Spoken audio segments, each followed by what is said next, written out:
Garden রিচে cyber প্রতারণার পর্দাফাঁস, ভুয়ো call centre প্রতারণা করা হয়েছে এমনই অভিযোগ এবং এই অভিযোগের পরিপ্রেক্ষিতে পুলিশ 4 জনকে গ্রেফতার করেছে। গার্ডেন রিচের যে অফিস, সেই অফিসটিও সিল করে দিয়েছে পুলিশ। গার্ডেন রিচের ঘটনা, সাইবার প্রতারণার পর্দাফাঁস হয়েছে, ভুয়ো কল সেন্টারে প্রতারণার অভিযোগ। আর এই অভিযোগের পরিপ্রেক্ষিতে পুলিশ 4 জনকে গ্রেফতার করেছে এবং যে অফিস থেকে এই কাজ চলতো সেটিও সিল করেছে পুলিশ।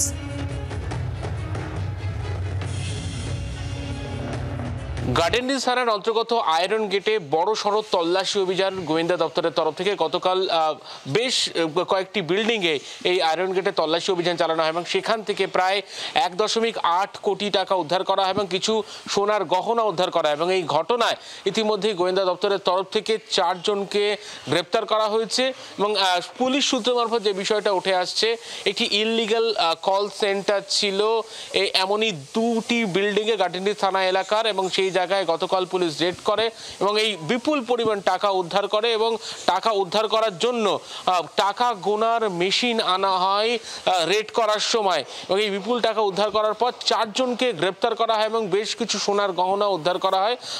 4 জনকে আজকে আদালতে তোলা হবে। ক্যামেরায় কমল জানার সঙ্গে অয়ন শর্মা, জি 24 ঘন্টা, কলকাতা। বাংলার আওয়াজ, বাঙালির আবেগ, জি 24 ঘন্টা।